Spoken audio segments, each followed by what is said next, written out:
Assalamualaikum warahmatullahi wabarakatuh.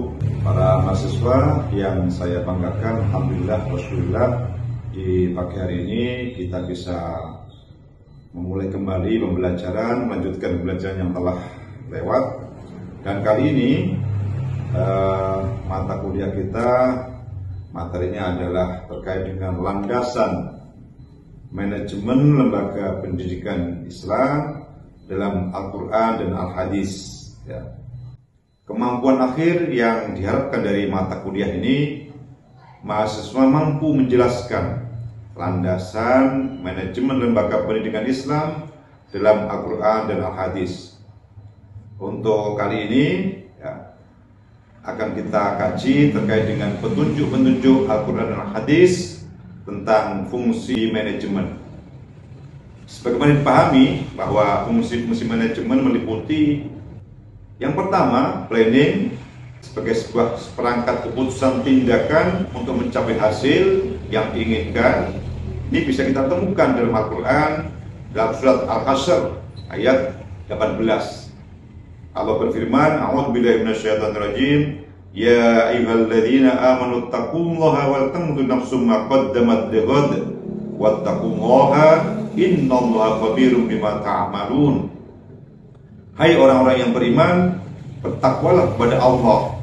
Biarkan semua jiwa memikirkan apa yang mereka usahakan untuk hari esok, dan bertakwalah kepada Allah. Sesungguhnya Allah mengetahui apa yang kamu kerjakan. Dalam penggalan ayat tersebut menunjukkan bahwa rencana harus mencakup pengalaman masa lalu. Di sana terdapat rencana jangka pendek, jangka menengah, dan jangka panjang. Contoh dari perencanaan yang dilakukan Rasulullah SAW dapat kita temukan ketika terjadi perjanjian Hudaybiyah. Dari perjanjian tersebut terkesan Rasulullah kalah dalam berdiplomasi dan terpaksa menyetujui beberapa hal yang berpihak kepada kafir Quraisy. Yang kedua, pada mahasiswa, yakni organizing, yakni kerjasama terstruktur antara dua orang atau lebih untuk mencapai suatu tujuan atau sekumpulan tujuan tertentu. Al-Quran mengungkapkan hal tersebut dalam surat As-Saff ayat 4.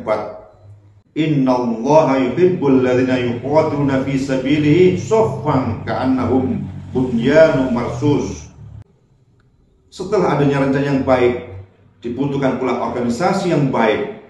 Di bagian ini Allah memberi kita gambaran yang sangat mudah dipahami, yakni sebuah bangunan yang kokoh.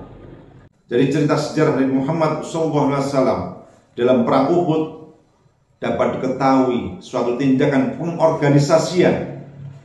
Nabi Muhammad SAW memerintahkan kepada pasukan pemanah untuk tetap berada di atas bukit dalam keadaan apapun. Yang ketiga, para mahasiswa, adalah actuating, yakni adalah keseluruhan upaya untuk mendorong anggota suatu organisasi agar bekerja dengan antusias dan jujur untuk mencapai potensi maksimalnya guna mencapai tujuan secara efektif, efisien, dan ekonomis. Perencanaan dan pengorganisasian tidak ada gunanya jika tidak dijalankan, dilaksanakan, atau direalisasikan. Sikap ini sangat tidak disukai oleh Allah SWT, sebagaimana firman-Nya dalam surat As-Saff ayat 3. Kabura maqtan indallahi an taqulu ma la taf'alun. Suatu contoh pelaksanaan dari fungsi manajemen dapat ditemukan pada pribadi agung Nabi Muhammad SAW ketika ia memerintahkan sesuatu pekerjaan. Beliau menjadikan dirinya sebagai model dan teladan bagi umatnya.